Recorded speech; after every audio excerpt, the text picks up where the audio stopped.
ठीक है बच्चों, अब हमने स्टार्ट किया था, आपका वो पहले करा चुके थे इकोनॉमिक्स के पॉइंट, बजट वगैरह आपका कंप्लीट हो चुका था। अब जो है बजट के बाद मैंने बोला देखो हमारा जो कराने का सीक्वेंस और सिस्टम रहेगा उसे ध्यान समझिए। मैं आपको कंसेप्चुअल करा दिया लेक्चर के थ्रू, फिर उसके क्वेश्चंस लगा लेंगे। उसके जो क्वेश्चंस लगाएंगे, जैसे पहले इकोनॉमिक्स की 3 या 4 क्लास कर दी, 4 या 3 क्लास में इकोनॉमिक्स खत्म की, 4 लग जाए 5 लग जाए 3-4 लग जाए, जो भी इकोनॉमिक्स खत्म करने के बाद फिर इकोनॉमिक्स के क्वेश्चन है एनसीईआरटी बेस्ड, वो एक बार हम केमिस्ट्री खत्म कर लेंगे। जब 2 या 3 पोर्शन खत्म हो जाएंगे इलेक्ट्रॉनिक, इकोनॉमिक्स, केमिस्ट्री और हरियाणा जी के, जब ये खत्म हो जाएंगे तो इनके कुछ क्वेश्चंस लगाया करेंगे। वे जो क्वेश्चंस लगाया करेंगे उनसे, इनसे तो लेक्चर से तो हो जाएगा कंसेप्चुअल, ठीक है, क्योंकि डायरेक्ट पूरा टॉपिक पढ़ाने में बहुत टाइम लग जाएगा। और अच्छी बात आज तो 9 से 10 जनवरी एग्जाम भी डेट थोड़ा शिफ्ट हो गया है, तो कंसेप्चुअल तो पढ़ा दिया एक बार, फिर जो क्वेश्चंस लगाएंगे उन क्वेश्चंस में लेट अस सपोज मैं क्या करूंगा, ध्यान से समझना। एक क्वेश्चन मैंने उठा लिया नेशनल इनकम का, तो उसमें पूरा का पूरा नेशनल इनकम क्या हो जाएगा एक्सप्लेन, भाई नेशनल इनकम कब निकाली, दादा भाई नारोजी ने निकाली, किसने निकाली, सब कंसेप्ट। 1-2 क्वेश्चन निकाल लिए बजट के, तो बजट कब आया, बजट किसने दिया, सारा का सारा कंसेप्ट, बात समझ आई नहीं आई। एक क्वेश्चन निकाल लिया भाई मैंने आरबीआई का, तो आरबीआई का सारा फंडा कंसेप्ट। इस तरह से क्वेश्चंस लगाएंगे और फिर उन क्वेश्चंस के तरीके से आपकी पूरी की पूरी economics, chemistry, physics, bio, history, जितने भी टॉपिक्स होंगे उतने टॉपिक्स क्या हो जाएंगे, कवर अप हो जाएंगे। कुछ बच्चे बोल रहे थे जल्दी देखो बेटा, मैं अपनी तरफ से मैक्सिमम टाइम आपको देने की कोशिश कर रहा हूं और ये गारंटी देता हूं एक बात की, पूरी की ये गारंटी है कि जब तक आपका पेपर आएगा आपके करे हुए में से बहुत क्वेश्चन आ जाएंगे। इतने क्वेश्चन करा दूंगा उनमें से कराया हुआ से गारंटीड आ जाएगा। ठीक है बच्चों, क्रिएटिव। अब जैसे बात करते हैं हम अगला पॉइंट, हमने बजट पढ़ लिया, ये पढ़ लिया, तो बजट जो है, बजट आता है फिस्कल पॉलिसी में। कौन सी पॉलिसी में? फिस्कल पॉलिसी, सरकारी पॉलिसी। बजट किसका हिस्सा है? फिस्कल पॉलिसी का। ठीक है, अब मैं बात करूं फिस्कल पॉलिसी के अंदर क्या होते हैं, एक दूसरी पॉलिसी होती है monetary policy. Monetary policy market को रेगुलेट करती है, मार्केट के रेगुलेशन के लिए। इसके अंदर क्या आते हैं, ये दोनों की दोनों जो पॉलिसी, फिस्कल पॉलिसी और मॉनेटरी पॉलिसी, दोनों कौन बनाती है बच्चों? आरबीआई मेन बनाती है, आरबीआई मॉनेटरी पॉलिसी। आरबीआई क्या है? ये reserve bank of India. Reserve bank of India कब बना था? ये 1935 में बना था। उस टाइम पर 1935 में बना था जब ये रिजर्व बैंक ऑफ इंडिया नहीं था, इंपीरियल बैंक था। ठीक है बच्चों, बाद में ये रेगुलेशन 1949 का banking regulation act, banking regulation act आया 1949 का। उस 1949 के बैंकिंग रेगुलेशन एक्ट के तहत आरबीआई क्या हो गया? नेशनलाइज। आरबीआई गवर्नमेंट बैंक हो गया और ये बैंक की बजाय गवर्नमेंट इंस्टीट्यूशन हो गया, जो बैंक्स को क्या करेगा? रेगुलेट करेगा। जितने भी बैंक है उनको क्या करेगा? रेगुलेट करेगा। बस में आई नहीं। जैसे हमारे इससे पहले भी एसबीआई बैंक था, एसबीआई पीएनबी बैंक था और भी बहुत सारे बैंक थे। ये बैंक जो कर एसबीआई था ये बहुत पहले बन चुका था, 1806 के अराउंड बन चुका था कलकत्ता में, 1806 कलकत्ता में, जब इसको बैंक ऑफ कोलकाता कहते थे। तो जितने भी बैंक थे या और जो फाइनेंशियल इंस्टीट्यूशन थे, फाइनेंशियल इंस्टीट्यूशन पहले भी मार्केट होती थी, मार्केट भाई शेयर मार्केट सब कुछ कंट्रोल कौन करता था? ये आरबीआई। ठीक है, इन बैंकों को भी, फाइनेंशियल इंस्टीट्यूशन को बाद में शेयर मार्केट के लिए अलग से बना दिया, शेयर मार्केट के कंट्रोल करने के लिए बना दिया सेबी। क्या बना बच्चों? SEBI, security exchange board of India. Security exchange board of India. देखो पहले जितना भी फाइनेंस का काम होता था सारा आरबीआई संभालता था। आरबीआई कब सरकारी करा? 1949 में। इससे पहले वो प्राइवेट था। ठीक है, मतलब प्राइवेट और सेमी प्राइवेट बोलते हैं, क्योंकि जो ब्रिटिश इंडिया था, ब्रिटिश वो था एम्पायर, उसका कंट्रोल भी था और प्राइवेट के शेयर भी थे। परंतु जब हम आजाद हुए तो ब्रिटिश ने हमें दे दिया, आरबीआई हमें दे दिया, तो हमने 1949 का बैंकिंग रेगुलेशन एक्ट लगा के उसको क्या बना दिया? नेशनलाइज बना दिया। और उसको कोई बैंक का काम ना देके जितने हमारे बैंक हैं और फाइनेंशियल इंस्टीट्यूशन है उनको रेगुलेट करने का क्या दे दिया? काम। जैसे बैंकिंग मैंने बता दी, एसबीआई, पीएनबी, जितने भी बैंक थे उन सभी को रेगुलेट करने का काम किसको दे दिया? आरबीआई को। अब मैं बात करूं उस टाइम पे जो फाइनेंशियल इंस्टीट्यूट शेयर मार्केट है उसको भी रेगुलेट कौन करता था? एसबीआई। फिर बाद में शेयर मार्केट को कंट्रोल करने के लिए बनाई गई बॉडी सेबी। क्या बनाई गई? सेबी 1988 में बनी, 1988 में बनी और 1992 में एक्ट लागू हुआ। 1988 में बनी, 1992 में एक्ट लागू। इसका भी हेडक्वार्टर बॉम्बे है और आरबीआई का भी हेडक्वार्टर कहां पे बच्चों? बॉम्बे है। बात समझ में आ गई नहीं आ गई? आज आरबीआई का क्या काम है? आरबीआई मॉनेटरी पॉलिसी जारी करता है, मॉनेटरी पॉलिसी जारी करता है। बैंकर्स ऑफ बैंक है। बैंकर्स ऑफ बैंक का मतलब है बैंकों को आपात स्थिति में लोन देता है, उनको रेगुलेट करता है, गवर्नमेंट का बैंक है। ठीक है बच्चों, आरबीआई बैंकों को रेगुलेट कैसे करता है वो देखो। आरबीआई बैंकों के ऊपर 2 कंडीशन लगाता है बच्चों। मैंने बताया आरबीआई बैंकों के ऊपर 2 कंडीशन लगाता है। आरबीआई बैंकों के ऊपर 2 कंडीशन लगाता है। एक तो सीआरआर, कैश रिजर्व रेशो, जैसे भाई सारा का सारा पैसा बैंक अगर मार्केट में दे देगा और मार्केट में उसका पैसा फेल हो गया तो भाई कौन बचाएगा उसको? आरबीआई के पास खुद का कोई पैसा नहीं है। प्रत्येक बैंक को आरबीआई बोलता है, प्रत्येक बैंक को आरबीआई ये बोलता है कि जितना भी उसका पैसा है उसका 4% पैसा, कितने परसेंट? 4% पैसा वो क्या रखेगा? स्टोर फॉर्मेट में रखेगा भाई। 4% पैसा स्टोर फॉर्मेट में रखेगा। ठीक है, 4 भी हो सकता है, 3.5 भी, अलग अलग भाई, ये थोड़ा थोड़ा अभी 3.5 के राउंड है। तो 3 टोटल पैसे का इतना % स्टोर फॉर्मेट में रखेगा और स्टोर फॉर्मेट का पैसा किसके पास क्या रहेगा? आरबीआई के पास। ऐसे ऐसे जितने भी बैंक हैं जो रेगुलेटेड बैंक है, क्या बोले मैंने? रेगुलेटेड जो बैंकिंग रेगुलेशन एक्ट के अंतर्गत आते हैं। इसमें आपके शेड्यूल बैंक भी आते हैं, शेड्यूल बैंक आते हैं जो गवर्नमेंट भी होते हैं और प्राइवेट भी। प्राइवेट बैंकों को भी आरबीआई रेगुलेट करता है, जैसे एचडीएफसी है, आईसीआईसीआई, इनको भी रेगुलेट करता है। इनका भी 4% पैसा उसी के पास रखा रहता है। तो इन बैंकों को रेगुलेट करने के लिए प्रत्येक बैंक का 4% पैसा रखेगा। मान लो 100 बैंक है, 100 में से 2 बैंक डिफॉल्टर हो गए, तो 100 बैंकों का 4% रखा है तो 400 गुना पैसा हो गया, नहीं हो गया? उस पैसे से उस बैंक को जो दिवालिया हो गया उसको कुछ फाइनेंस कर देगा और वो बैंक को बढ़ जाएगा। इस पैसे को क्या बोलते हो? CRR, cash reserve ratio. मैंने देखो पूरी डिटेल नहीं पढ़ा रहा, बस इतना काम चल जाए तो हमारा क्वेश्चन निकल जाए। ऐसे तो बहुत बड़ी इकोनॉमिक्स है। SLR, statutory liquidity ratio, statutory liquidity ratio, ये क्या है बच्चों? ध्यान से समझो। ये है कुछ पैसा जो होगा, ये 18.5% है, वो गवर्नमेंट जो सिक्योरिटी उनमें लगाएगा। भाई ऐसे तो कोई भी बैंक है उनको ब्याज कहां ज्यादा मिलेगा? जब प्राइवेट फर्म को ज्यादा देगा।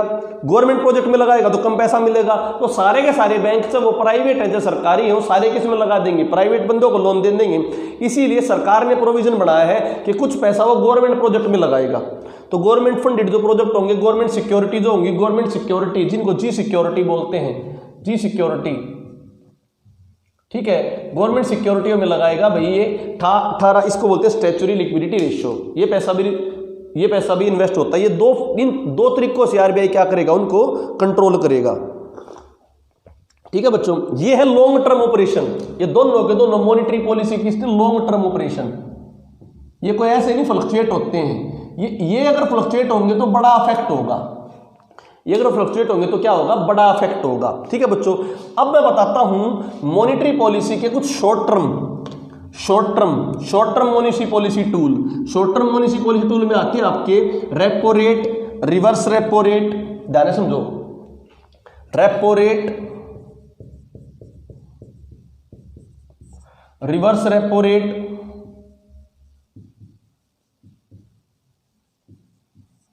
ओपन मार्केट ऑपरेशन,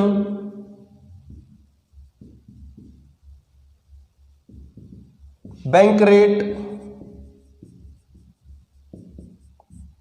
समझो ध्यान से, देखो कोई भी चीज आरबीआई या बैंक, आरबीआई ये चाहेगा, ध्यान से समझो, आरबीआई ये चाहेगा ब्याज ज्यादा मिले। ब्याज क्या मिले? ज्यादा मिले। उसको जब ब्याज लेना हो तो ब्याज ज्यादा मिले और देना हो तो ब्याज कम दे। देना हो तो ब्याज कम दे, ध्यान से, देना हो तो ब्याज कम दे।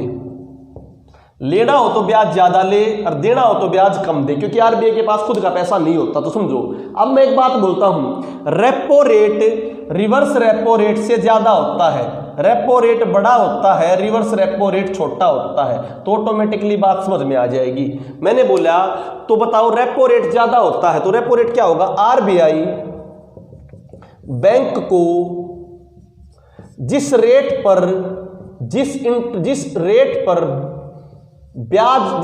पर पैसा देता है, लोन देता है, ताकि लोन देगा पैसा देगा तो इसको क्या मिलेगा, आरबीआई को ब्याज मिलेगा। तो इस केस में किसको ब्याज मिला, आरबीआई को। देने वाला कौन, बैंक। तो आरबीआई जब ब्याज लिखावे मतलब किसको पैसा दे, बैंकों को पैसा दे, तो वो किस पे देता है, रेपो रेट पे। किस पे देता बच्चों, रेपो रेट पे। बात समझ में आई या नहीं आई। बिल्कुल जब आपका पेपर होगा 9-10 जनवरी, उस 5 जनवरी को कुछ मैं करंट अफेयर जो कराऊंगा उसमें एग्जैक्ट जो उस महीने का रेपो रेट और रिवर्स रेपो रेट होगा वो बताऊंगा। तो रेपो रेट समझ में आई, सिंपल बात आई मैंने क्या, पहले छोटी बात सुनो। रेपो रेट वो आरबीआई जिस दर पर बैंकों को पैसा देता है, बैंकों से ब्याज लेता है। तो ब्याज किसने लिया, आरबीआई ने, इसीलिए रेपो रेट क्या होता है, बड़ा। सिंपल भाषा में समझाने की तरीका क्या है, मैं टेक्निकल भाषा में नहीं समझा रहा।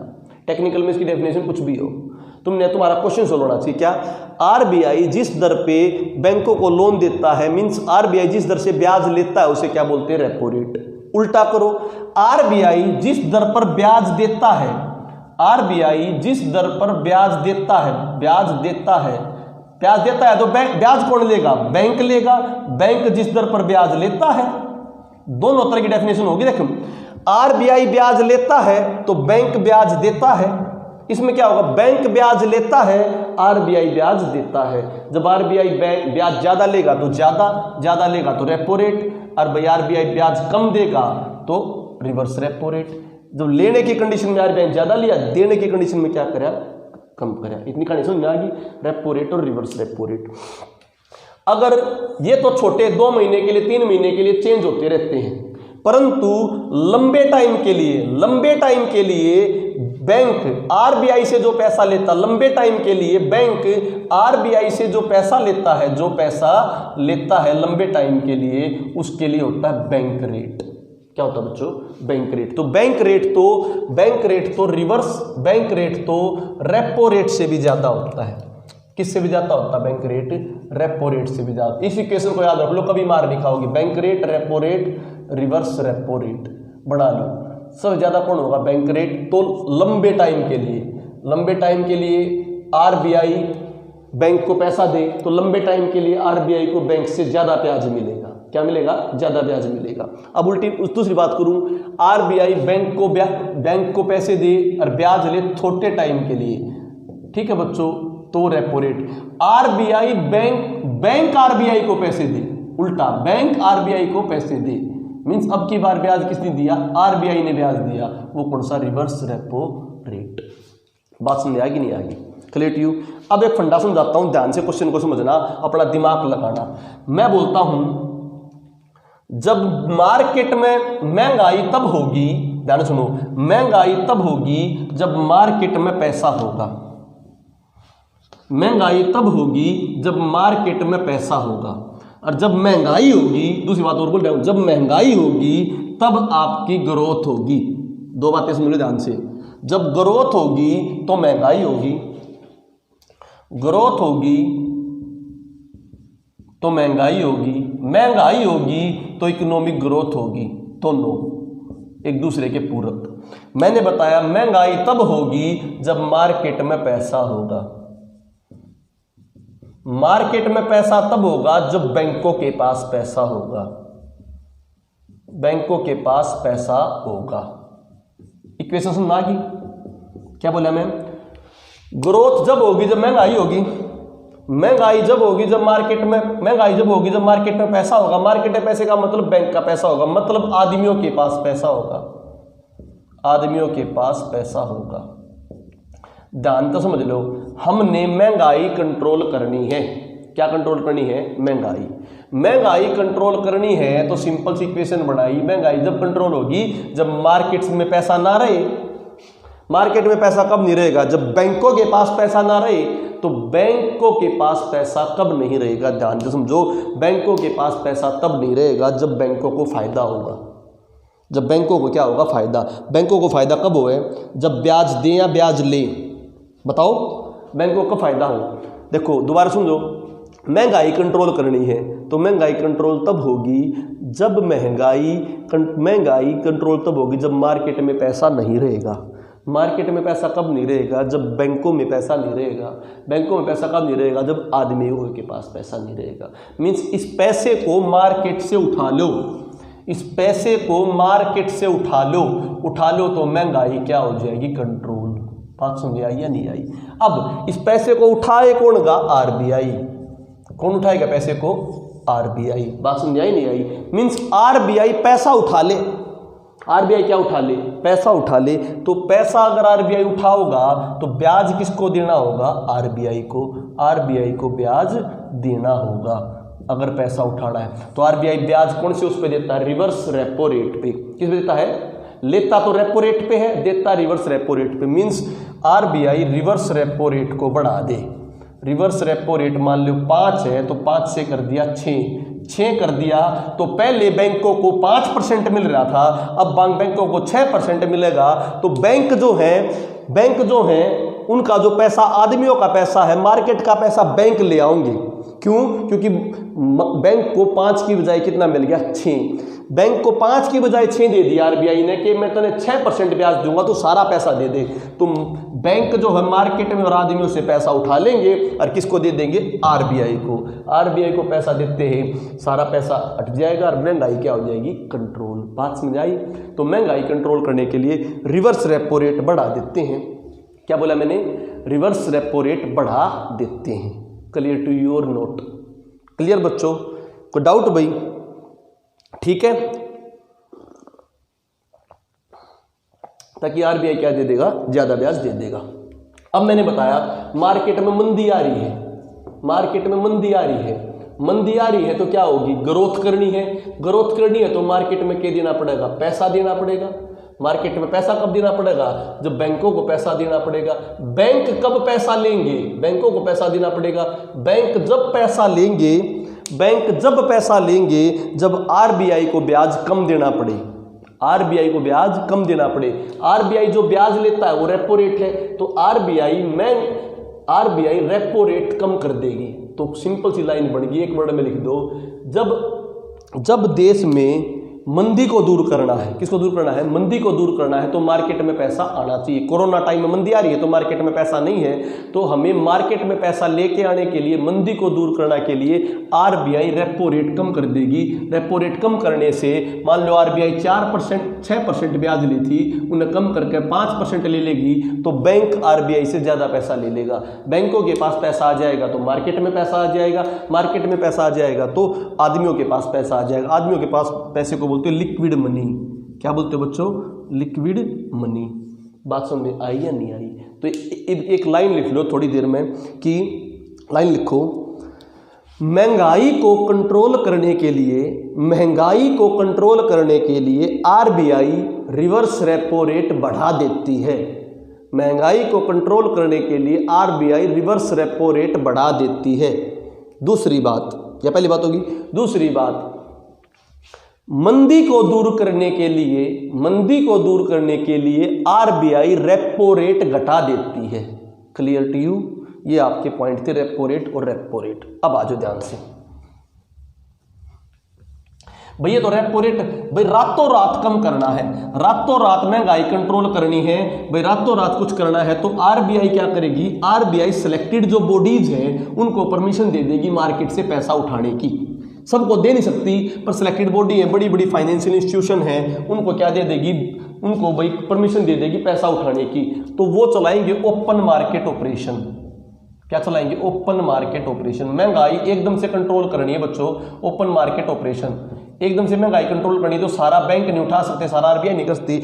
आरबीआई कुछ सिलेक्टेड इंस्टीट्यूशंस होते हैं, बड़े बड़े फर्म, टाटा वाटा है, बड़ी बड़ी चीजें फर्म जो होती है, उनको परमिशन दे देगी कि आप मार्केट में ओपन मार्केट चलाओ।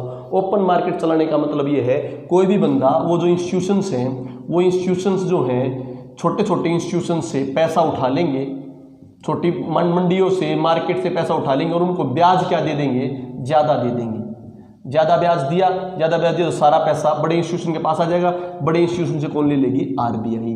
तो ये एक क्विक ऑपरेशन है जल्दी करने के लिए, ताकि इससे छोटे इंस्टीट्यूशन बड़े ब्याज दर पर बड़े इंस्टीट्यूशन को पैसा दे देंगे, भी आरबीआई को दे देंगे। इन्हें बोलते हैं ओपन मार्केट ऑपरेशन। कौन सा operation, open market operation. Clear to you, open market operation. ठीक है बच्चों, इसको रब कर रहा हूं अब मैं। तो ये आपकी मॉनेटरी पॉलिसी के टूल थे। ओपन मार्केट ऑपरेशन, आपका repo rate, reverse repo rate, bank rate. ठीक है, आरबीआई को बैंकर्स ऑफ बैंक कहते हैं। ठीक है, अब मैं कुछ इंपॉर्टेंट बताता हूं। BOP, balance of payment.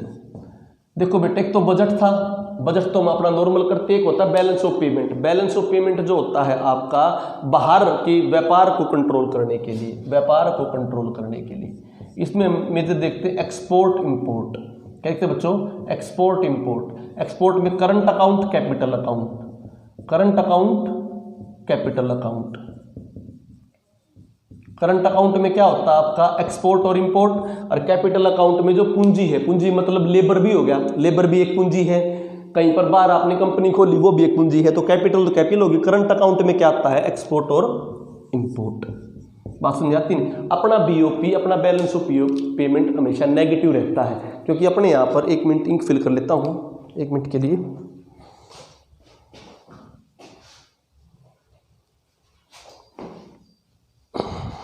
मैं अकेला हूं भाई, और जो स्टाफ है 2 दिन के लिए छुट्टी पे गया है। ठीक है, अकेला ही काम करना पड़ रहा है।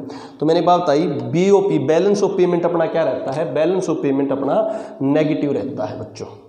ठीक है, इसमें क्योंकि अपने यहाँ पर एक्सपोर्ट जो है वो कम है, इंपोर्ट जो है वो क्या है, ज़्यादा है।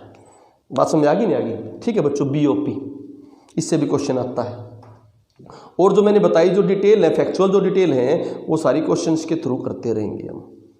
मैं तुम्हें कुछ अंडरस्टैंडिंग डेवलप करने के लिए करा रहा हूं। ठीक है, बीओपी। अब हम और 2-3 टूल बताता हूं जो हम एक्सपोर्ट और इंपोर्ट करने के लिए यूज करते हैं। देखिए ध्यान से, वो टूल को देखिए। जैसे ब्लू बॉक्स और एम्बर सब्सिडी। ब्लू बॉक्स और amber subsidy, blue box subsidy भी बोलते हैं, एम्बर बॉक्स सब्सिडी भी बोलते हैं। ध्यान से समझो, ये बैन कर दी है भाई। क्यों बैन कर, इसका मतलब समझना। जैसे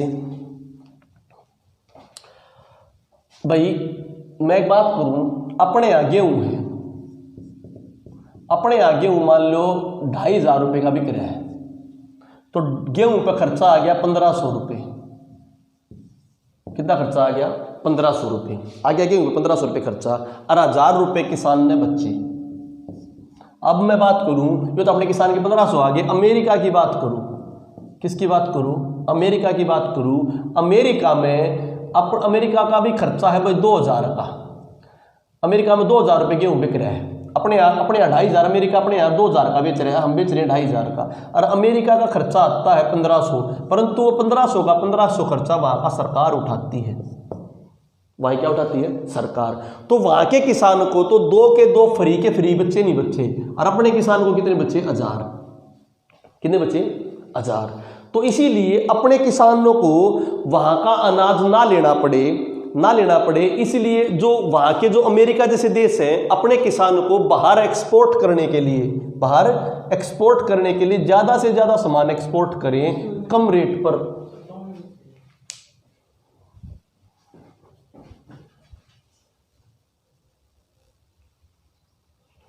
ठीक है बच्चों, 1 मिनट के लिए थोड़ा स्टॉप था। तो मैंने बताया आपको बहुत important topic, blue box subsidy. तो वहां के किसानों को बेनिफिट हो जाता, अपने यहाँ किसानों को बेनिफिट नहीं होता।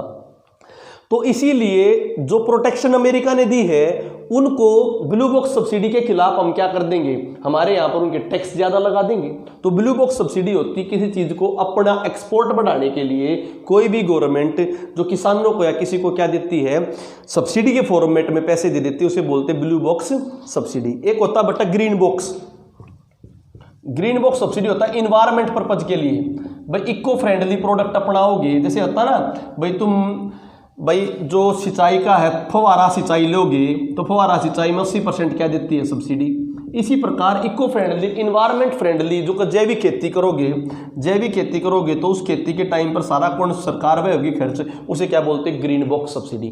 क्या बोलते हैं बच्चों, ग्रीन बॉक्स सब्सिडी। तो blue box subsidy, blue box या एम्बर बॉक्स सब्सिडी या ग्रीन बॉक्स सब्सिडी क्लियर हुई। इसके बाद हम बात करते हैं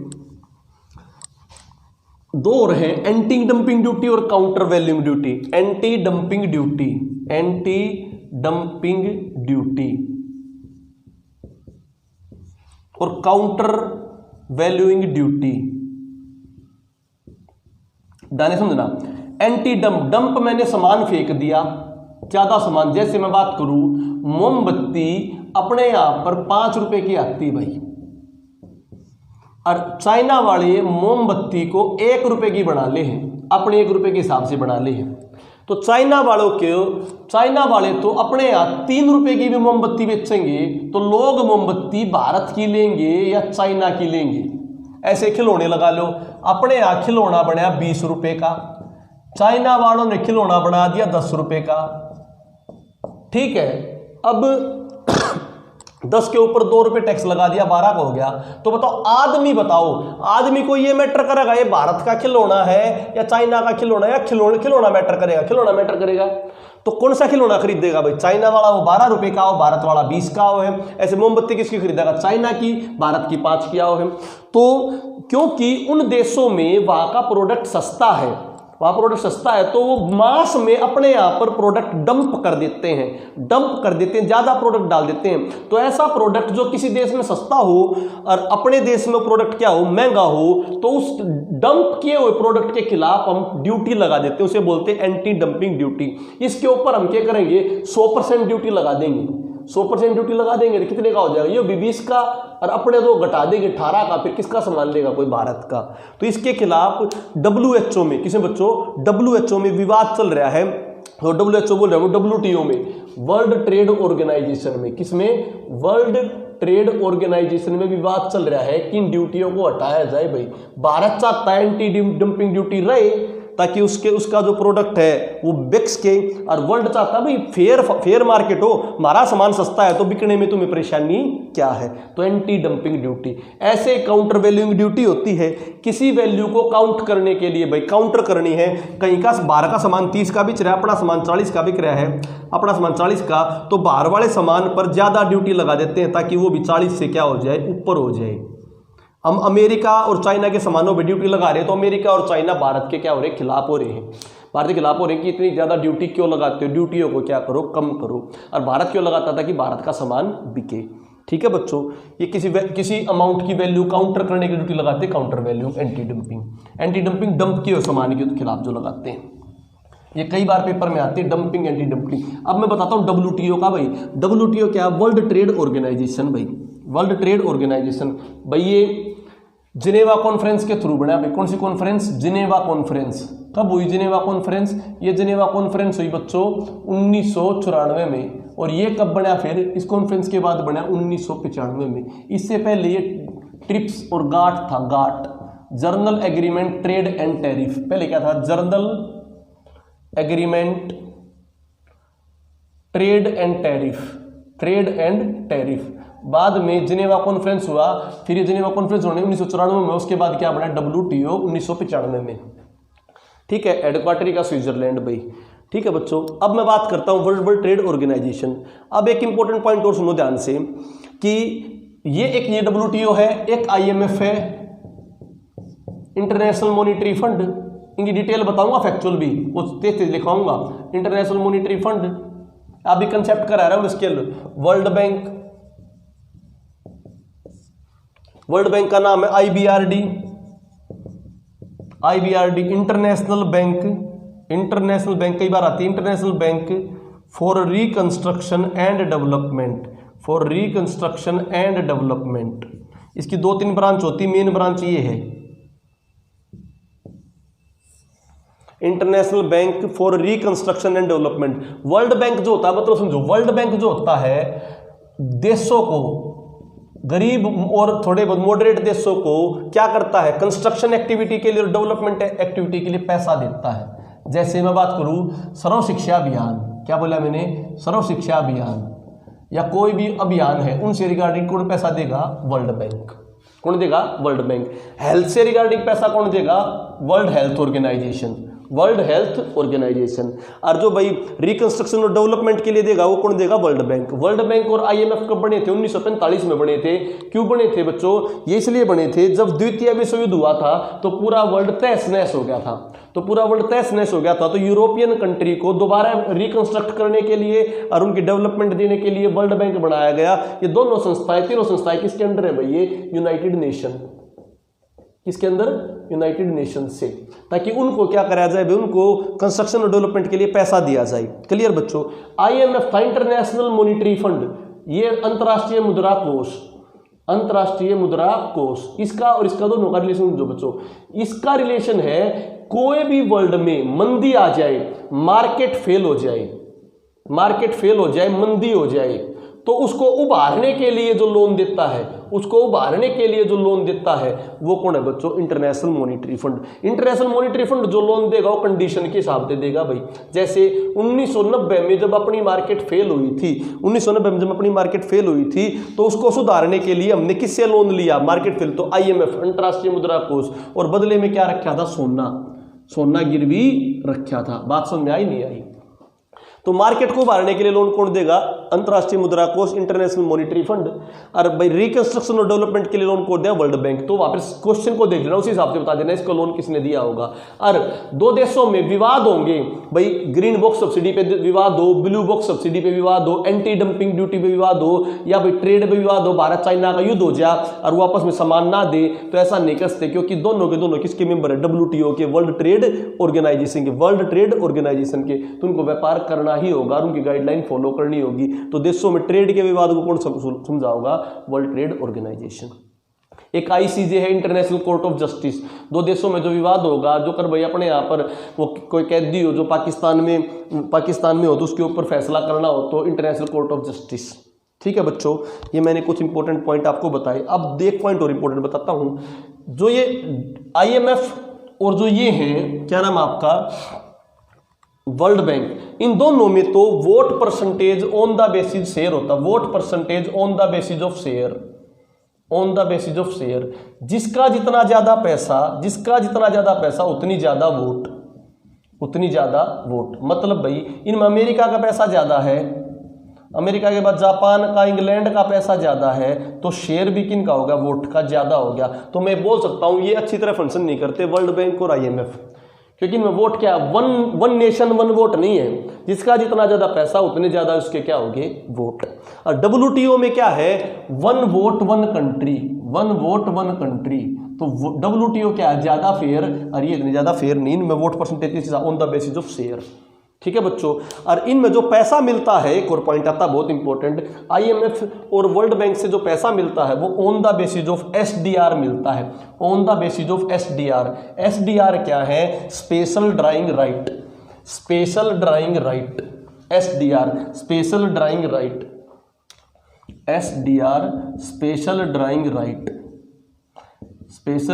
राइट। ये क्या होता है भाई, कुछ करेंसी होती है इंटरनेशनल करेंसी भाई, इनमें गोल्ड आता है, एक तो गोल्ड बहुत इंपॉर्टेंट है, डॉलर आता है भाई, डॉलर किसकी है, यूएसए की, पाउंड आता है भाई, पाउंड यूरोपियन यूनियन की, एक स्टर्लिंग पाउंड आता है, स्टर्लिंग पाउंड, एक यूरो है, यूरो यूरोपियन यूनियन की, पाउंड स्टर्लिंग पाउंड किसका, ब्रिटेन का। ठीक है बच्चों, चाइना की आती है भाई, येन युआन, जापान की आती है, ये करेंसी है इंटरनेशनल करेंसी। चाहे तो ये करेंसी हो, इन करेंसी ये कितनी देंगे, ये काउंट होंगी 2/3, क्या काउंट होंगी, 2/3। जो अगर भारत का एग्जांपल हो तो 2/3 ये काउंट होंगी, और 1/3 के होगा अपना रुपया काउंट। ऐसे किसी भी कंट्री का कुछ भी काउंट होगा, 2/3 ये इंटरनेशनल करेंसी हो रही है। जितने ये शेयर होंगे, जितना पैसा इसमें दिया होगा, उसी रेशो के हिसाब से कोई भी कंट्री पैसा निकाल सकती है या पैसा लोन ले सकती है। तो भारत जितना ज्यादा gold, dollar, pound sterling pound, euro, yen, yuan देगा वर्ल्ड बैंक में और आईएमएफ में, उसी हिसाब से ज्यादा पैसा निकाल पाएगा।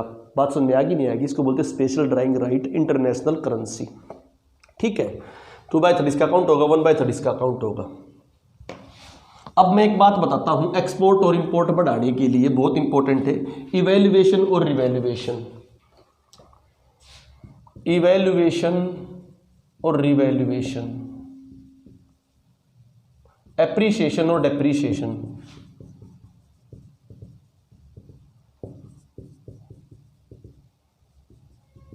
देखो एक बात बताओ, अगर तुम अपने पैसे को, मान लो चाइना और भारत है, चाइना और भारत क्या चाहेंगे, चाइना और भारत, अमेरिका का पैसा डॉलर, डॉलर के कंपैरिजन में भारत क्या चाहेगा, पैसा मजबूत हो या कमजोर हो।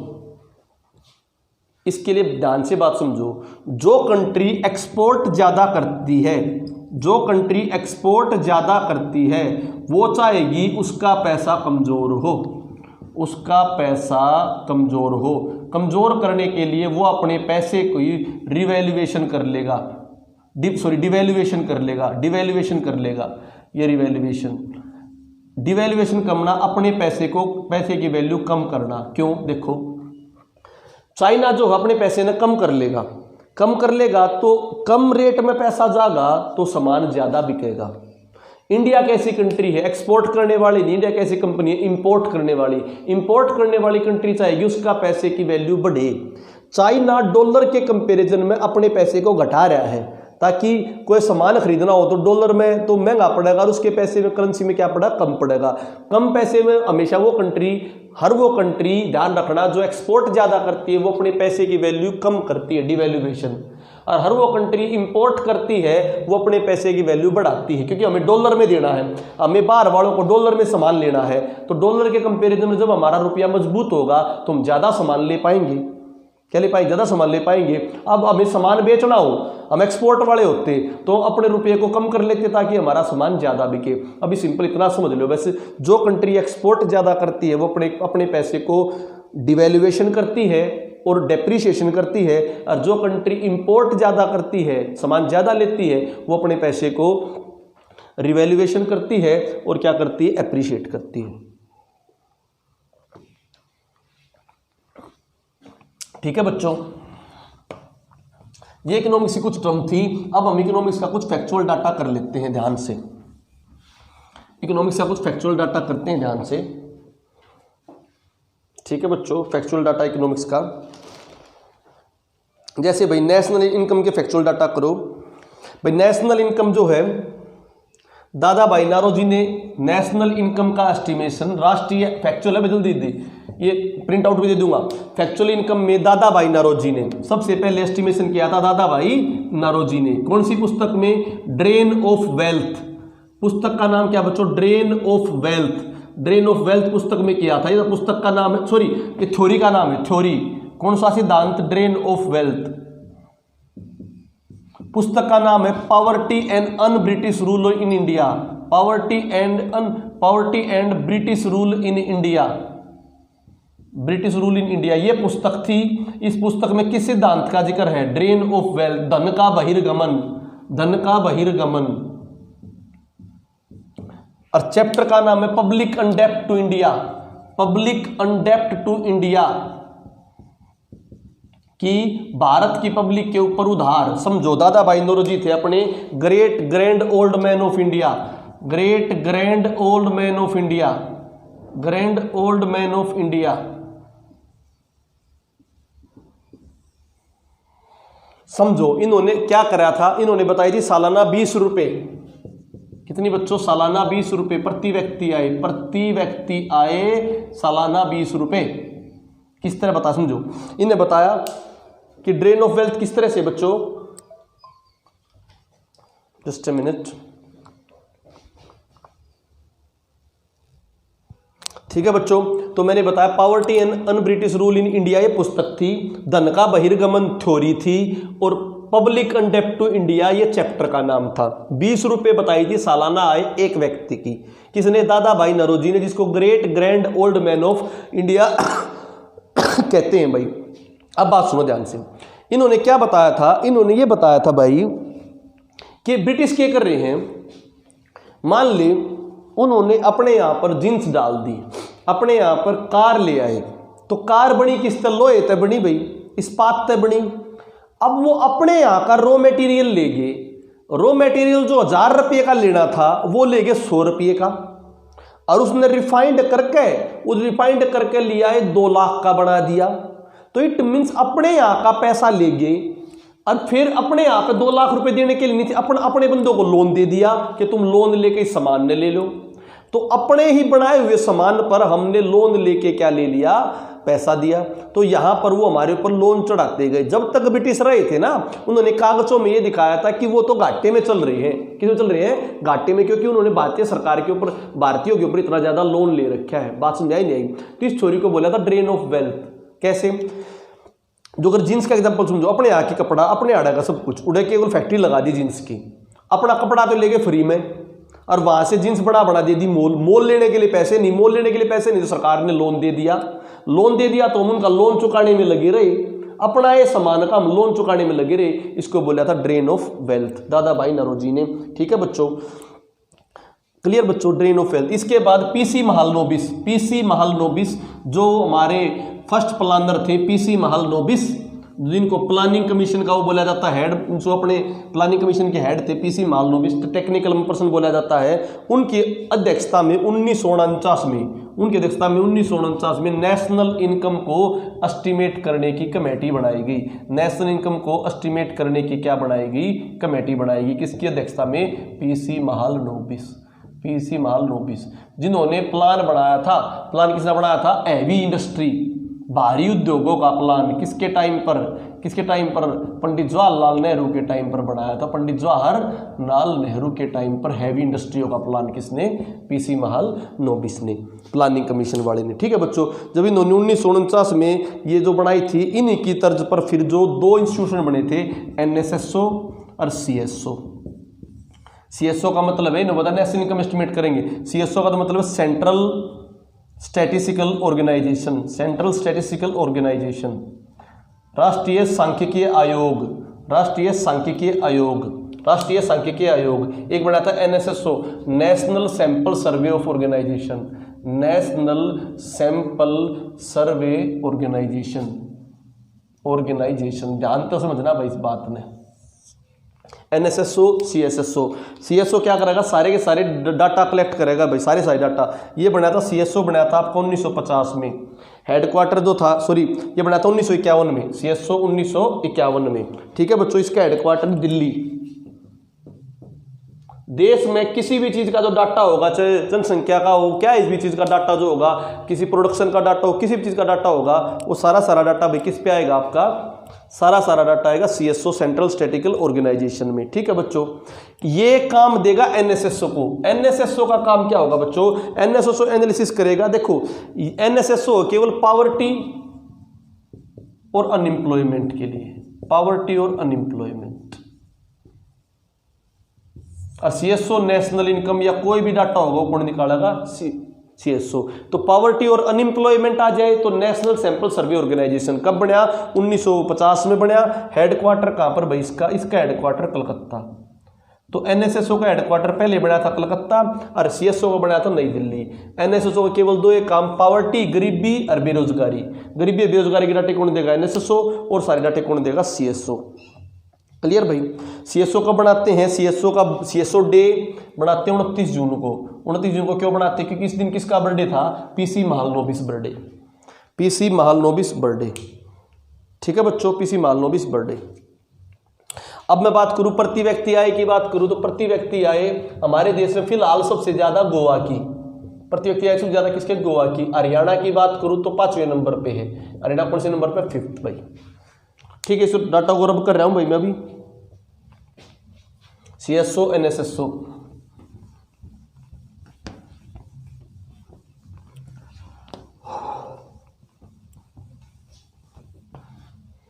ठीक है, आरबीआई का मैंने बता दिया था 1900। देखो आरबीआई की एक बात और है, आरबीआई जो है 1935 में बनाया था, परंतु आयोग, आरबीआई को बनाने वाला हिल्टन आयोग, Hilton young commission, Hilton young, fact बता रहा हूं अभी। हिल्टन यंग कमीशन जो किसके लिए था भाई? आरबीआई के लिए था। वो आया था 1900, किसकी सिफारिश पे आया? आरबीआई पेपर में आ गया। आरबीआई आया था हिल्टन हिल्टन यंग आयोग की सिफारिश पर। तो ये 1934 में आया, 1934 में कानून आया और 1935 में क्या बना, आरबीआई। तो एक्ट 1934 का था, लागू कब हुआ था, 1935 में। बात समझ में आई या नहीं आई भाई तुम्हें, बहुत इंपॉर्टेंट। 1 अप्रैल 1935, 1 अप्रैल 1935, ठीक है। आरबीआई का राष्ट्रीयकरण पता लग गया। अब 1949 में हुआ था। पहला गवर्नर था CD Deshmukh, first governor CD Deshmukh, CD Deshmukh. अब 35वां है, कौन है 35वां, शशिकांत दास, 35वां शशिकांत दास, पहला सीडी देशमुख, ठीक है। 1949 वाला कंसेप्ट हो गया, ठीक है। आरबीआई अन्य बैंकों पर क्या करेगा भाई, आरबीआई कंट्रोल करेगा भाई, कौन सा बैंक क्या काम करेगा, इसलिए इसको बैंकर ऑफ बैंक भी कहते हैं, सारी चीज़ बैंक को, ठीक है। इसके अलावा क्या हुआ था, जो एसबीआई पीएनबी सारे के सारे बैंक थे अपने, तो इनमें से पहले जो एसबीआई सरकारी, एसबीआई की बात सुनो, 1806 में था bank of Calcutta, bank of Calcutta. फिर भी इसके बाद भाई बैंक ऑफ मद्रास भी बना, बैंक ऑफ बॉम्बे भी बना। फिर ये तीनों के तीनों बैंक क्या हो गए, मर्ज हो गए, तीनों के तीनों बैंक मर्ज होके बने इंपीरियल बैंक ऑफ इंडिया। क्या बने बच्चों, imperial bank of India 1921, imperial bank of India 1921। ध्यान से समझना, थोड़ी सी इनको फिर डाल लेता हूँ थोड़ी सी, क्योंकि आज स्टाफ नहीं भाई, ये थोड़ी प्रॉब्लम है। स्टाफ होता तो सारे काम करता रहता। बोला जी 2 दिन की छुट्टी दे दो, मैं 2 दिन की छुट्टी ले लो, क्योंकि तुम भाई पेपर थोड़ा चला गया, मैं चले जाओ 2 दिन भाई, कोई दिक्कत ना, हम तो एक ले काम चला ले। हमने तो बड़ा का प्रोमिस कर रखी है, तो प्रोमिस कर रखी है निभानी पड़ेगी, जो वादा किया तो निभाना पड़ेगा, ठीक से निभा रहे ना, वादा किया तो निभाना पड़ेगा, तो वादा तो निभाऊंगे भाई, ठीक है। आ जाओ। तो मैंने बताया ये बैंक ऑफ मद्रास और बैंक ऑफ बॉम्बे, ये 3 बैंक हो गए, बैंक ऑफ कलकत्ता, ये तीनों इकट्ठे होकर इंपीरियल बैंक ऑफ इंडिया हो गए। फिर बच्चों 1947 में भारत आज़ाद हुआ, 1947 में भारत आज़ाद हुआ, तो फिर क्या बन गया भाई, ये बैंक ऑफ इंडिया भाई, मतलब ये हो गया bank of India, bank of national India. फिर बाद में 1955 में इसका नाम बना था स्टेट बैंक ऑफ इंडिया। तो पेपर में आ जाए स्टेट बैंक ऑफ इंडिया कब बना, 1955 में, ठीक है। तो 2006 जब हुआ तो इसकी 200वीं शताब्दी थी, 2006 में इसकी 200वीं शताब्दी थी, किसकी, स्टेट बैंक ऑफ इंडिया की। पंजाब नेशनल बैंक करिए, सारे और अलग बैंक थे भाई, ये बैंक पहले नहीं थे, बाद में आए थे बैंक, ठीक है। तो बैंकों के बारे में अगर आपको कुछ बताऊं तो मैं, सबसे पहला जो बैंक था बैंक ऑफ हिंदुस्तान 1770, सबसे पहला बैंक ऑफ हिंदुस्तान 1770, इसकी पीडीएफ भी दे दूंगा आपको, वैसे भी समझते जाओ। सबसे पहला बैंक ऑफ हिंदुस्तान 1770, रब कर देता हूँ इसको, ये समझ आ गया। 2006 में बैंक ऑफ कलकत्ता से एसबीआई बना था। सबसे पहला बैंक ऑफ हिंदुस्तान, ये बैंकिंग के काम जो करता था, ये बैंकिंग के काम भी करता था, शेयर वेयर सब कुछ कंट्रोल करता था, बैंक ऑफ हिंदुस्तान। इसके बाद भारतीयों द्वारा बनाया गया पहला बैंक, किसी भारतीयों द्वारा बनाया गया पहला बैंक था Awadh commercial bank 1881, Awadh commercial bank 1881, Awadh commercial bank 1881। वो बैंक जो आज तक उसी नाम से चला रहा है, मोस्टली बैंकों के नाम चेंज हो गए, परंतु आज तक उसी बैंक से नाम से चला रहा है, वो इलाहाबाद बैंक, इलाहाबाद बैंक, ये उसी नाम से चला रहा है भाई, जो पहले था इसका नाम। पेपर में किसी बैंक का नाम चेंज नहीं हुआ, इलाहाबाद बैंक।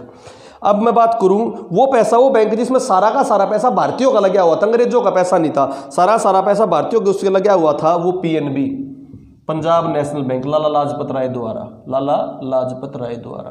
तो भारतीयों का बैंक में कीजिए, देखिए तो भारतीयों द्वारा बनाया गया बैंक, इनमें पैसा अंग्रेजों का भी था, ठीक है, परंतु ये पूर्णतः भारतीय बैंक, पूर्णतः भारतीय बैंक, भारतीयों का पैसा, लाला लाजपत राय द्वारा, पंजाब नेशनल बैंक, ठीक है बच्चों। भारत का सब पहला प्राइवेट बैंक, बड़ा बैंक, प्राइवेट बैंक, भारत का पहला बड़ा प्राइवेट बैंक बोलो तो बच्चों आईसीसीआई। पहले क्यों नहीं था, 1991 से पहले अपना क्या नहीं था, ओपन इकोनॉमी नहीं थी, क्योंकि क्या नहीं हुई थी, एलपीजी नहीं हुई थी, लिबरलाइजेशन, प्राइवेटाइजेशन, ग्लोबलाइजेशन, ये 1991 में हुई थी भी। इनका मतलब समझ लो, बहुत बार आता है क्वेश्चन। लिबरलाइजेशन, स्वतंत्रता नहीं थी, पहले सब कुछ गवर्नमेंट के अंदर था, गवर्नमेंट का कंट्रोल हटाया, वो लिबरल हुए। प्राइवेटाइजेशन पहले सब कुछ क्या था, गवर्नमेंट का था, बाद में प्राइवेट संस्थाएं खुली, प्राइवेटाइजेशन करी। ग्लोबलाइजेशन पहले हमारी क्लोज इकोनॉमी थी, इसके बाद क्या हुई थी, ओपन इकोनॉमी। तो इसी के बाद भाई आईसीसीआई जो बैंक था ये अपना प्राइवेट बैंक था भाई, आईसीसीआई, ठीक है, ICCI industrial credit and investment corporation of India, ठीक है भाई, industrial credit and international corporation of India, ICCI.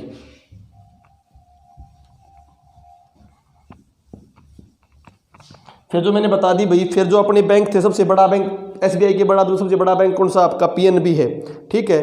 पहले एटीएम की स्थापना भारत में, पहले एटीएम की स्थापना थी, एटीएम की एचएसबीसी,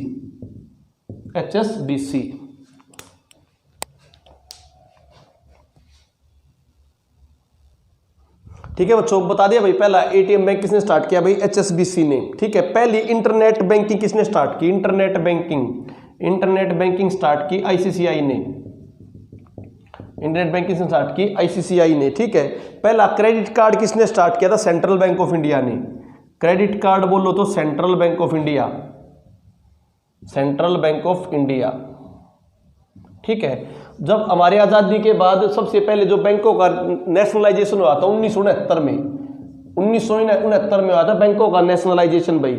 ये नेशनलाइजेशन किसने कराया था, इंदिरा गांधी जी ने, इंदिरा गांधी जी ने 1969 में कितने बैंकों का, 14 का। बाद में हुआ था 1980 में। देखो बच्चों पूरी डिटेल कराने का टाइम नहीं है, क्यों नहीं है, क्योंकि भाई पूरी डिटेल में हम पर टॉपिक सिलेबस को नहीं करा पाएंगे, हम केवल उस तरह के हिसाब से करा रहे हैं जिस हिसाब से आपके क्वेश्चन पेपर में आके क्वेश्चन सोल्व हो जाए। 1980 में 6 बैंकों का नेशनलाइजेशन हुआ था, 6 बैंकों का, Vijaya Bank, Oriental Bank, Corporation Bank, Andhra Bank, वो कैप New, New Bank of India, Andhra Bank, Punjab and Sindh Bank, Corporation Bank, Vijaya Bank, Oriental Bank, Vijaya Bank, Oriental Bank, Corporation Bank, Andhra Bank, Punjab and Sindh Bank, New Bank of India. New Bank of India बाद में मर्ज हो गया था PNB में, ठीक है बच्चों।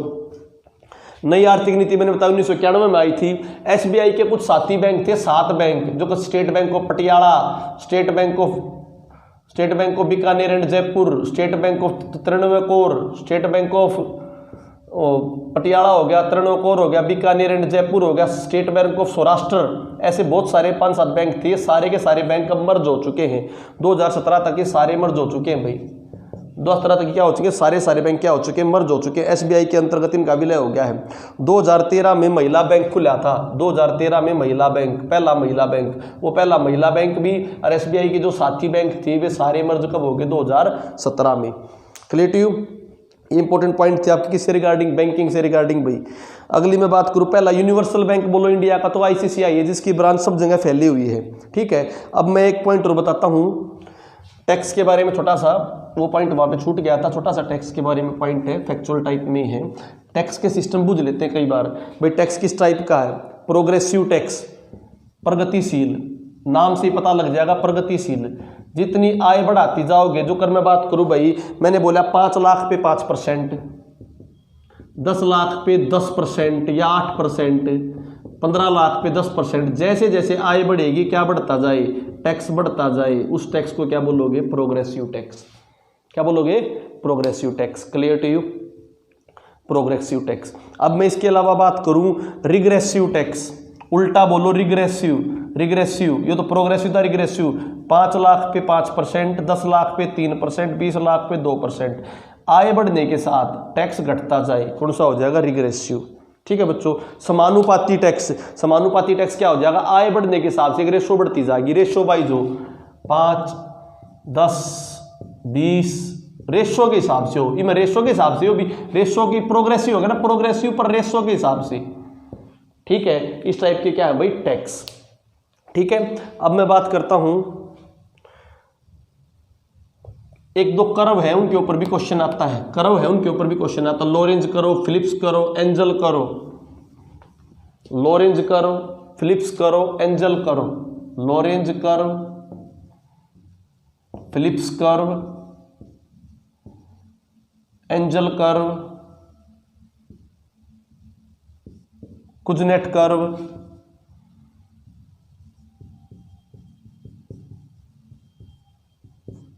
ध्यान समझना बच्चों। लॉरेंज कर्व क्या कहती है, ये कहती है आय का वितरण इनइक्वालिटी शो करती है, इनइक्वालिटी। इनइक्वालिटी का मतलब असमानता। असमानता किसमें दिखाती, जैसे होना तो क्या चाहिए, मान लो 100 बंदे हैं, 0 10 20 30 40 50 ऐसे ऐसे करके 100 तक है। ऐसे यहाँ पे 10 20 30 40 50 60 100 तक होना क्या चाहिए, 10% लोगों के पास 10% पैसा होना चाहिए, 20% लोगों के पास 10% लोग तो 10% पैसा, 20% लोग तो 20% पैसा, 50% लोग तो 50% पैसा। अगर ऐसा हो सोसाइटी में तो बिल्कुल क्या आएगी, समानुपाती लाइन आएगी, किसी के पास भी कोई भी गड़बड़ नहीं होगी। परंतु सोसाइटी में ऐसा नहीं है। जैसे भारत की बात करूं, भारत में जो अमीर वर्ग है 10 वर्ग, जो बिल्कुल अमीर वर्ग है अपर क्लास, उसके पास कम से कम भी 60% पैसा है। निचला जो गरीब वर्ग है 10%, जो गरीब वर्ग है उसके पास 1% पैसा है। जो बीच वाला जो बच गया भाई 80%, उसमें से मैं बोलूं अपर मिडल, अपर छोड़ा लोअर मिडल, देखो 10-10 हो गए तो मैं इसको बोलता हूं रिच, पुअर, मिडल। मिडल में 3 कैटेगरी बता दी, upper middle, upper middle, middle middle, lower middle. ध्यान से समझना बच्चों, ये 10% लोग हैं जिनके पास कितना पैसा, 1%। ये 10% लोग हैं तो इनके पास कितना पैसा, 5%। ये 20% लोग हैं तो 5%। ये 20% लोग हैं तो इनके पास 20% पैसा। ये 20% लोग हैं तो इनके पास 30% पैसा। तो बताओ 30 और 20 50 और 5 55 और 1 56, बच गए जो 10%, उनके पास कितना परसेंट पैसा, 44% पैसा। तो आय समान है या असमान है, आय क्या है, असमान है। तो इस असमानता को दर्शाती लोरेंज करो किस प्रकार दिखाएगी, पहला जो देखो, पहला जो 10% है या तो थी आइडियल करो, क्या थी, या आइडियल करो, ऐसा होना चाहिए, पर है कैसा, 10% के पास है 1% पैसा, अगले जो 20% है 1 और 5 6 रुपये, अगले के पास भाई इतना रुपये। तो इस प्रकार ये ऐसे कर्व जाती है।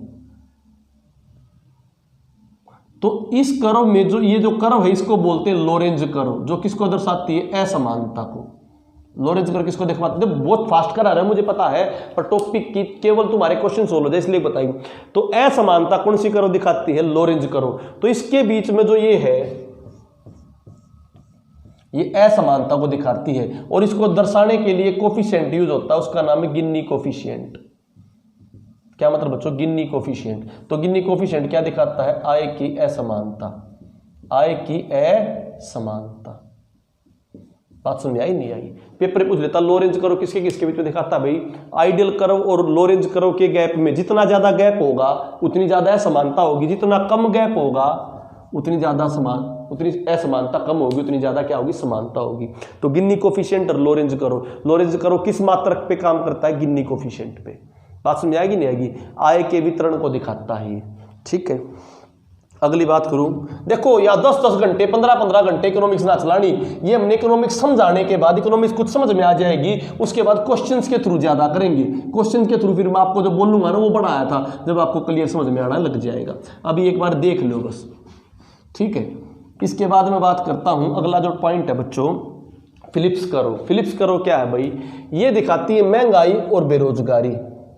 महंगाई और बेरोजगारी क्या संबंध है, मैं बोल रहा हूं महंगाई बढ़ेगी तो बेरोजगारी घटेगी, गलत या ठीक, समझाता हूं। महंगाई बढ़ेगी बेरोजगारी घटेगी, पर एक लेवल तक, परंतु एक सीमा तक। जैसे समझो,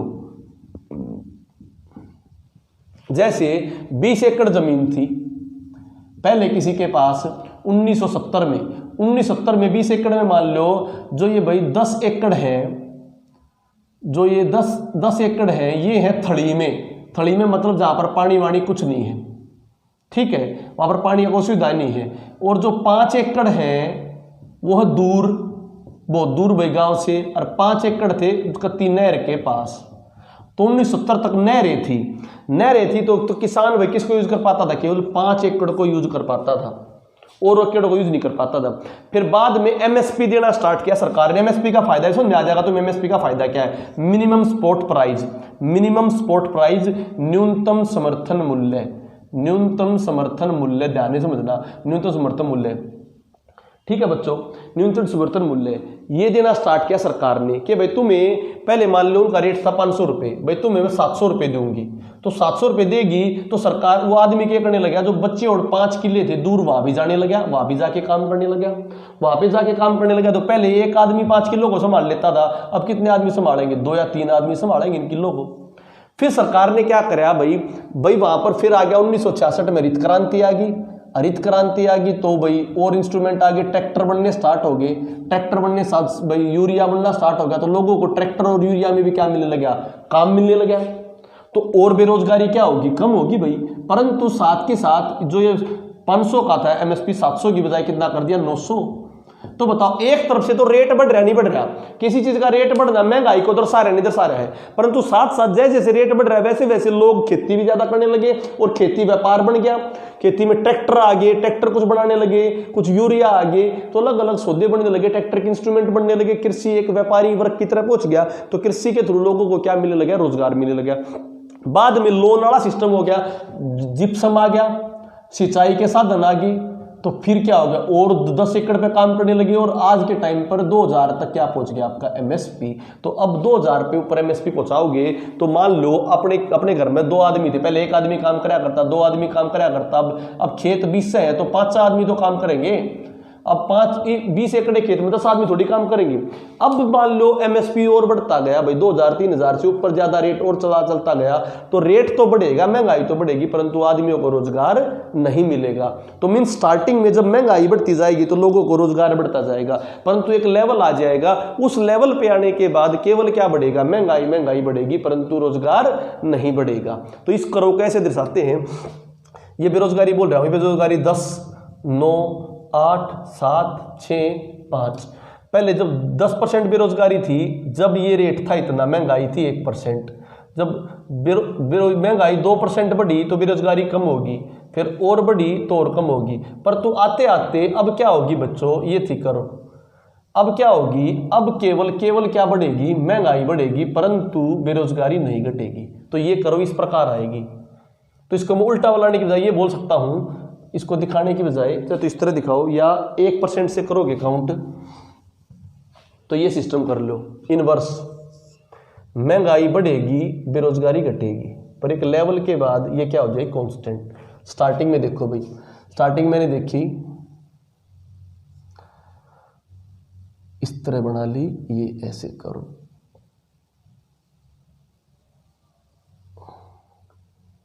ये भाई 1%,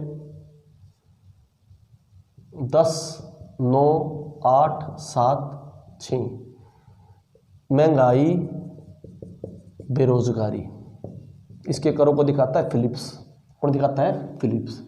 पहले जब एक और थोड़ा नीचे कर लो, जब 1% थी महंगाई तब थी 10% बेरोजगारी, जब 2% हुई महंगाई तब थी 9% बेरोजगारी, जब 3% हुई महंगाई जब थी 8% बेरोजगारी, जब 4% हुई महंगाई जब थी 7% बेरोजगारी, जब 5% हुई महंगाई जब थी 6% बेरोजगारी। अब बेरोजगारी तो घट नहीं रही, केवल क्या बढ़ गई, महंगाई। तो ये इनवर्स कर्व जो होती है, इनवर्स कर्व किसको शो करेगी, ये महंगाई और बेरोजगारी को। ये कंसेप्ट किसने दिया था, फिलिप्स ने, कि कोई भी मान लो फैक्ट्रियों के सामान है, फैक्ट्रियों के सामान के रेट तो बढ़ते चले जाएंगे, पर क्या नहीं मिलेगा, रोजगार मिलना क्या हो जाएगा, बंद। तो स्टार्टिंग में महंगाई के साथ बेरोजगारी घटेगी, पर एक लेवल के बाद महंगाई बढ़ेगी, बेरोजगारी नहीं घटेगी। फिलिप्स करो, क्लियर बच्चों, फिलिप्स करो।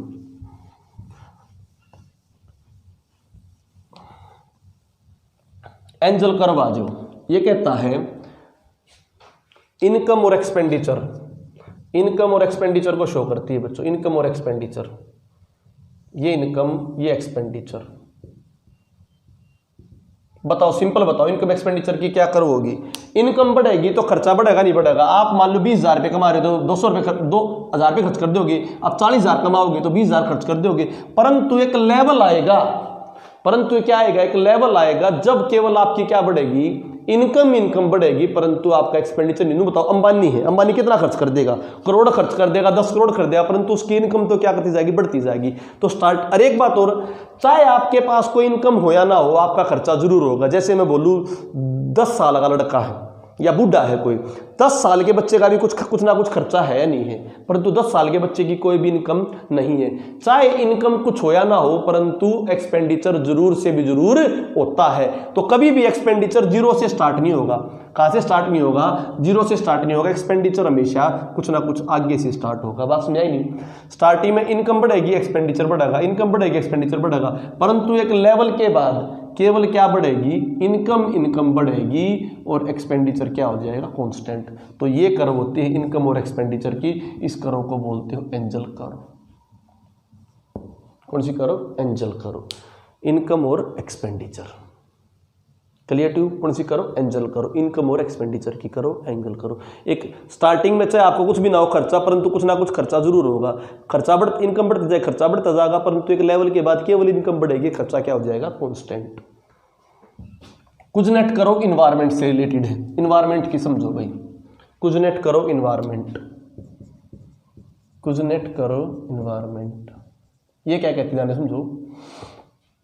ये कहती है डेवलपिंग कंट्री और डेवलप्ड कंट्री। जब भी डेवलपमेंट होगी, क्या होगी, डेवलपमेंट होगी, तो इन्वायरमेंटल पॉल्यूशन बढ़ेगा। इन्वायरमेंटल पॉल्यूशन बढ़ेगा। देखो जब इंडस्ट्रियलाइजेशन बढ़ी तो स्टार्टिंग में फिर पॉल्यूशन बढ़ा, फिर पॉल्यूशन बढ़ा, फिर पॉल्यूशन, एक लेवल आ जाएगा जब डेवलपमेंट, देखो ध्यान से समझो, एक लेवल आ जाएगा डेवलपमेंट का। जब डेवलपमेंट तो बढ़ेगी परंतु पॉल्यूशन फिर क्या हो जाएगा, कम हो जाएगा। कैसे समझाता हूं इसको। मान लो अमेरिका और इंग्लैंड है, अमेरिका और इंग्लैंड में बहुत सारी डेवलपमेंट हो ली, तो स्टार्टिंग में वहां पर जब इंडस्ट्री लगी तो इन्वायरमेंट पॉल्यूशन भी बहुत ज्यादा हुआ। परंतु क्या हुआ, अब जो है उनका इन्वायरमेंट पॉल्यूशन पीक पे होने के बाद अब वो ऐसी ऐसी टेक्नोलॉजी लेकर आ रहे हैं जिससे इको फ्रेंडली प्रोडक्ट बने और वहां का पॉल्यूशन क्या होता जाए, कम। और भारत डेवलपिंग कंट्री है, भारत कैसी कंट्री, डेवलपिंग, तो यहां पर पॉल्यूशन बढ़ता जा है। तो जब डेवलपमेंट बढ़ जाएगी बहुत, जब पीक पर पहुंच जाएगी डेवलपमेंट, उससे ऊपर नहीं हो सकती, तो वे अब वो डेवलपमेंट इस तरह ना करें कि उनका पैसा कमाना है, अब वो डेवलपमेंट किस तरह करेंगे, साथ के साथ इन्वायरमेंट भी क्या बचे, कम। परंतु कभी भी ऐसा नहीं हो सकता कि इन्वायरमेंट पॉल्यूशन जीरो हो जाए, तो इसलिए करो को यहीं पर छोड़ देना। पास नहीं आई। तो स्टार्टिंग में डेवलपमेंट के साथ बढ़ेगा और बाद में क्या हो जाएगा, एक लेवल तक घटेगा, उससे ज़्यादा नहीं घट सकता। क्लियर टू बच्चों, इसको रब कर रहा हूँ। इन्वायरमेंटल पॉल्यूशन और डेवलपमेंट के बीच में थी आपकी कुजनेट कर्व। ये मैंने बता दिया भाई, कुछ आपको कर्व हो गए, ठीक है। कुछ एक दो फैक्टर लिख लो बच्चों, टैक्स वाले बता दिए थे। वैट 2005 में आया था, अब तो क्वेश्चन मुश्किल पूछेगा वैट 2005 में, क्यों जीएसटी आ चुका है। वैट 2005, सबसे पहले वैट अपनाने वाला, सबसे पहले वैट अपनाने वाला राज्य कौन सा था, हरियाणा। सबसे पहले वैट अपनाने वाला राज्य कौन सा था, हरियाणा। ठीक है बच्चों। जीएसटी का आइडिया 2000, जीएसटी गुड सर्विस, इसका आइडिया आया था 2000 में। कब आया था, 2000 में। लागू कब हुआ था, 1 जुलाई 2017, 1 जुलाई 2017। ठीक है। इसका जनक, जीएसटी का जनक किसे बोलेंगे, अटल बिहारी वाजपेयी। ये क्वेश्चन आ सकता है, जीएसटी का जनक अटल बिहारी वाजपेयी, क्योंकि इनकी सरकार में इसका आइडिया आया था, Atal Bihari Vajpayee. Empowered committee of state finance minister, लेके कौन आई पूछ सकता है, empowered committee of state finance minister, ये लेके आए थे। ठीक है, थोड़ा फास्ट कराया है, पर एक बार तुम पढ़ लोगे तो क्वेश्चन के थ्रू इजीली हो जाएंगे। मन मत मारना, फास्ट कराया, मुझे पता है इकोनॉमिक्स फास्ट कराया, कम बच्चों कुछ को कम समझ में आएगी, परंतु बच्चों एक बार वो सुन लोगे तो क्वेश्चन क्या हो जाएगा, सोल्व हो जाएगा। Empowered committee of state finance minister, ये मैंने कुछ टॉपिक बता दिया आपके भाई, ठीक से। इसके अलावा मैंने हाँ फंड और सुन लो, फंड की बात और आती है। 3 तरह के फंड होते हैं, फंड्स ऑफ इंडिया। पहली बात है 3 तरह के फंड्स होते हैं। कोई भी फंड निकलेगा वो किससे निकलेगा, वो आपका पार्लियामेंट से निकलेगा, पार्लियामेंट में बिल पास होकर निकलेगा, पार्लियामेंट में बिल पास होके, संसद में बिल पास होके। 3 होते हैं बच्चों फंड। एक तो होता है कंसोलिडेटेड फंड, कंसोलिडेटेड फंड, जिसको बोलते हो संचित निधि राशि, संचित निधि राशि। ठीक है बच्चों। एक होता है public account fund, public account fund. ठीक है। एक होता है कंटीजेंसी फंड, कंटीजेंसी फंड आपातकालीन फंड, ध्यान से समझना बच्चों। जो आपका बजट का पैसा होता है, बजट का पैसा या कोई भी सरकारी पोस्ट है, कोई भी सरकारी पद है या सरकारी जो खर्चा होता है कोई भी, वो किस में होता है? कंसोलिडेटेड फंड, भारत की संचित निधि राशि। राष्ट्रपति की तनख्वाह हो, सुप्रीम कोर्ट के जज की, हाई कोर्ट के जज की तनख्वाह हो, तो कहाँ से आएगी? भारतीय संचित निधि राशि से। इलेक्शन कमीशन सब की यहाँ से आती है संचित निधि राशि। इसका वर्णन किस में दे रखा है? आर्टिकल 266(1) संविधान के आर्टिकल 266(1), ठीक है। संविधान के आर्टिकल 266(1) में दे रखा है। इसका पैसा किससे निकालेंगे भाई? संचित निधि राशि पार्लियामेंट के थ्रू निकालेंगे, इसके बारे में। दूसरी बात होता है पब्लिक अकाउंट फंड, इसमें आपके पीएफ और जो आपके पोस्ट ऑफिस के फंड वगैरह जो आते हैं, पीएफ वगैरह जो आते हैं, एनपीएस का जो पैसा आता है वो सारा किस में आता है? पब्लिक अकाउंट फंड, ठीक है। इसको सरकार निकाल सकती है भाई। क्या निकाल सकती है? सरकार जब चाहे इसको क्या कर सकती है? यूज भाई। सरकार इसमें मॉडिफिकेशन लेके आती है, पर जो सरकार इसमें मॉडिफिकेशन लेके आती है, इसमें संविधान संशोधन करके मॉडिफिकेशन लेके आएगी। सरकार इसको एज इट इज चेंज नहीं कर सकती। सरकार जो राष्ट्रपति की तनख्वाह एकदम से नहीं बदल सकती। सरकार प्रधानमंत्री तनख्वाह एकदम, उनको बिल लेके पास करके आएगी, और इसमें सरकार नॉर्मल कानून बना के बदलाव लेके आ सकती है। जैसे नई पेंशन बहाली की बात करें, पुरानी पेंशन बहाली कोर्ट ने आदेश दे दिया, तो पुरानी पेंशन बहाली करे तो पब्लिक अकाउंट फंड से उस पैसे को रिलीज कर सकती है। कंटीजेंसी फंड हो गया, ये 266(2) में है, ये 266(1) है, ये 266(2), परंतु कंटीजेंसी फंड है 267(1), ये 267 संविधान के 267वें आर्टिकल में। ये आपातकालीन फंड होता है, इसको राष्ट्रपति बैठक बुला के निकाल सकता है। हालांकि बिल तो जाएगा संसद में, परंतु राष्ट्रपति आपातकाल के समय नॉर्मल बिल पेश करके निकाल सकता है। ये हो गया कंटीजेंसी फंड ऑफ इंडिया। बात समझ आई नहीं आई आपको? ठीक है। Consolidated fund of India, public account fund of India, contingency fund of 267 में, 266 के 2 में, 266 के 1 में, ठीक है।